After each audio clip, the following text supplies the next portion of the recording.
Before the angels sang, before the star shone in the east, before a child cried out in a manger, there was only darkness.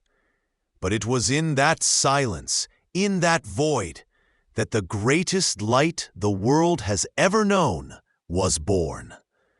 What if the true meaning of Christmas has been hidden in plain sight, not in the glittering ornaments or gift-wrapped boxes, but in a mystical truth as old as time itself?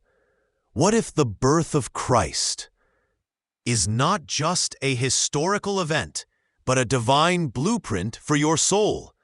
You've been told the story 1,000 times, but tonight you'll hear what was never spoken, that the light was born in darkness, and this is the secret of your own spiritual awakening.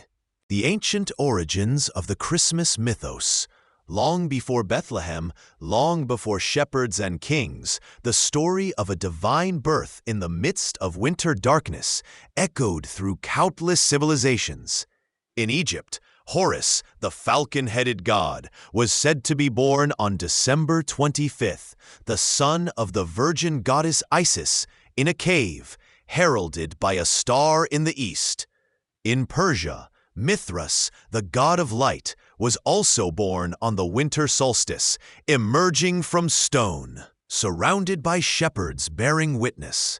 And in the ancient Vedic texts of India, we find Krishna, another divine child, born in secret under the threat of a tyrant king, destined to bring light and love into the world.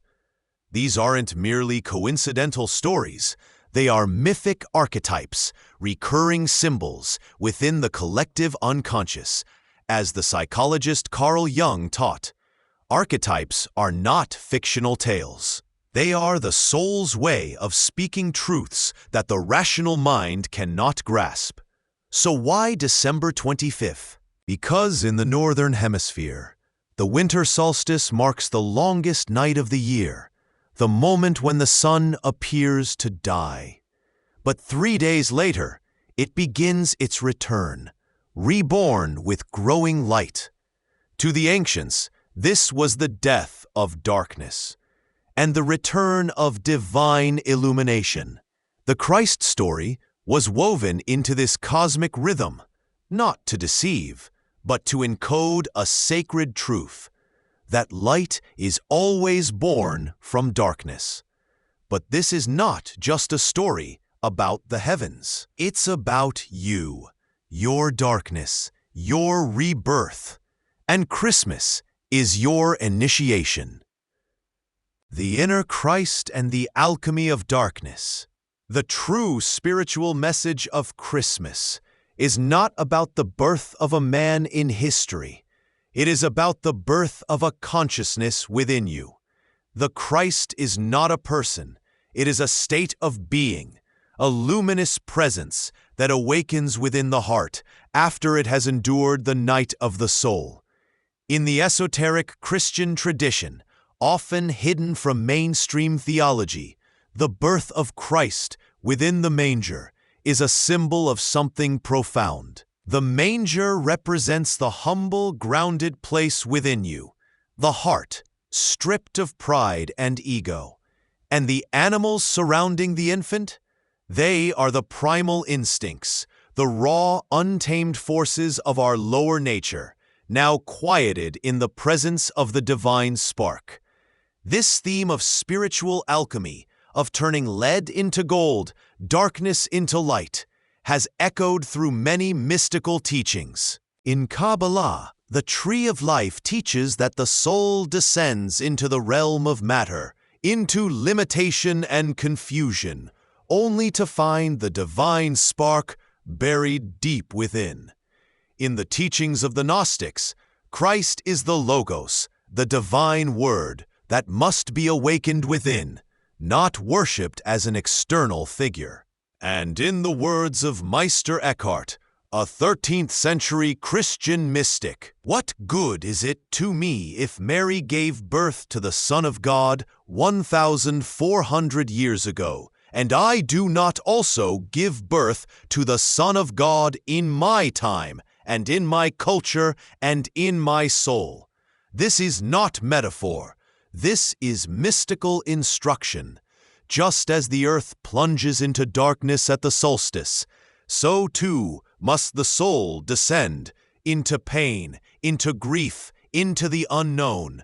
But it is within that very darkness that something sacred begins to stir.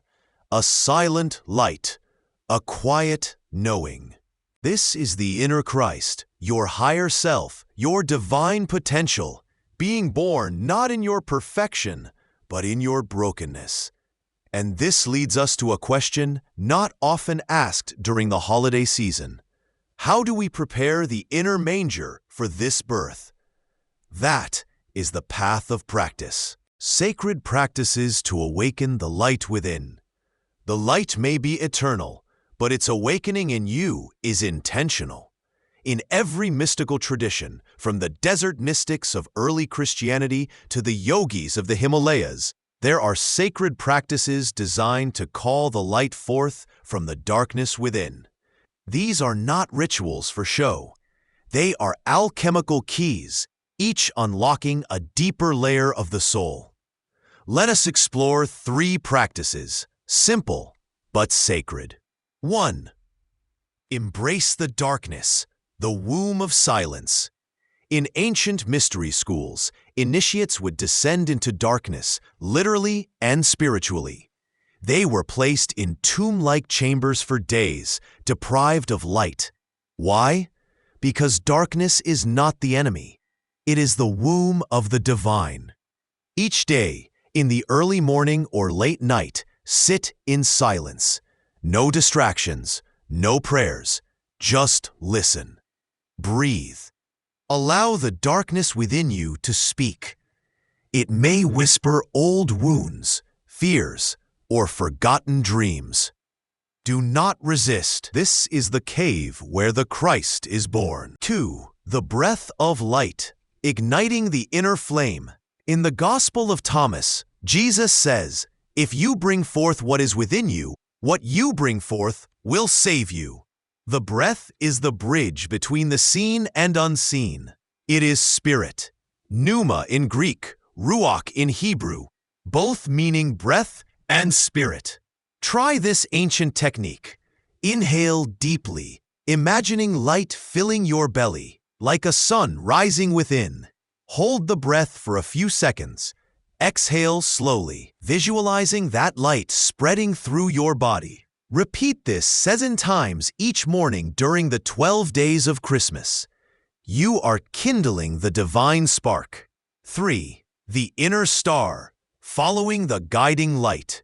Just as the Magi followed a star in the heavens, you too must learn to follow the inner star, your intuition. Begin a simple journaling practice.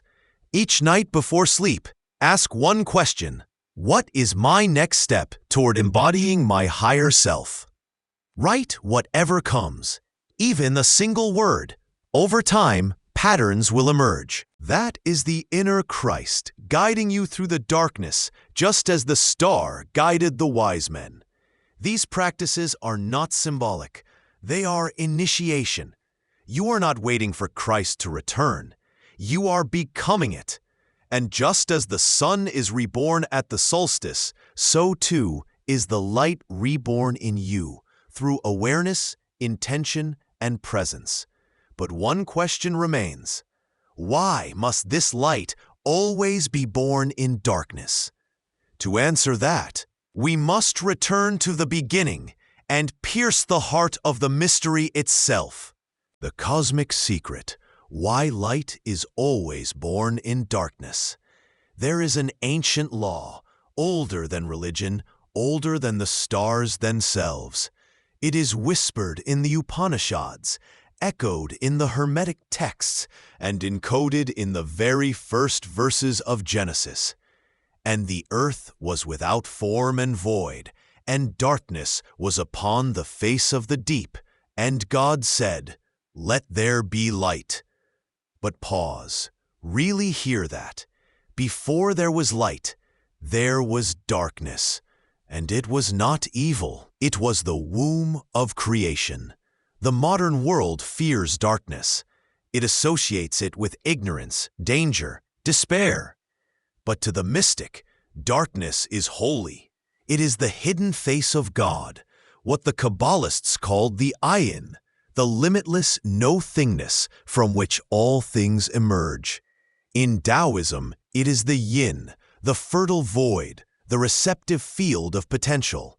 And in alchemy, the nigredo, the blackening, is the first and most essential stage in the transformation of the soul. In order to give birth to the light, you must first enter the darkness, said Carl Jung. This is not just poetic. It is energetic. It is cosmic. The seed must crack open in the cold earth. The caterpillar must dissolve into formless goo inside the cocoon. The soul, too, must lose itself, its identities, attachments, illusions, before the higher self can be born. The Christ is not born in the temple. He is born in a stable, in obscurity, in silence, in darkness. Because the divine always chooses the lowly, the hidden, the quiet places to make its home. And so the spiritual message of Christmas is not comfort and cheer. It is a call to descend, to surrender to the sacred dark, so that your true light may be born from within. But we are not done yet, because every true initiation leads not only to rebirth, but to responsibility. You are not just here to awaken the light. You are here to embody it, in the world, for the world. Living the light, becoming the Christ in the world. The birth of the light within you is not the end. It is the beginning. For every true initiate, there comes a moment of choice. Will you keep the light hidden in your heart, or will you live it? This is the deeper meaning of Emmanuel, God with us. Not God above, not God afar, but God within you and through you. The Christ, once awakened, must now take form in your life, through your words, your hands, your presence. This is what the mystics call incarnation, and to live this light is to become a healer of shadow, not someone who denies the darkness of the world, but someone who walks into it, carrying a lamp. You live the light when you forgive where others condemn. You live the light when you speak truth in a world addicted to illusion. You live the light when you stay soft in a culture that rewards the hardened. The world today is filled with noise, distraction, and despair. But the mystic sees through it all and recognizes the ancient pattern playing out once again. The night is long, but the dawn is inevitable. So when you see suffering around you, remember, the manger is always nearby. The light is always being born somewhere, in someone, maybe even in you. And if you say yes to that light, if you feed it with practice, devotion, and courage, then you become the miracle. Not a follower of Christ, but a living Christ, a presence of love, wisdom, and power in a world starving for all three. And this is the secret the world has forgotten. Christmas is not a story. It is a spiritual technology, a blueprint for your awakening, a fire meant to be passed from soul to soul until the world itself is lit. Let us now gather the threads of this mystery and close the ritual with a final word. As the ancient sages whispered beneath starlit skies, so now I whisper to you. The light you seek is not elsewhere. It is not a distant savior, nor a myth locked in time. It is the seed resting quietly inside your own soul, waiting, always waiting, to be born. Remember, the darkness is not your enemy. It is the altar where transformation happens. It is the midnight hour before dawn. It is the hidden chamber where the divine spark first ignites. This Christmas and every day, let your soul say yes to the mystery. Allow yourself to be born again. Allow the Christ within you to rise. And so, with this ancient secret shared, may your journey be blessed. May the darkness you face be the soil of your greatest light. And may the true spirit of Christmas, the light born in darkness, guide you home.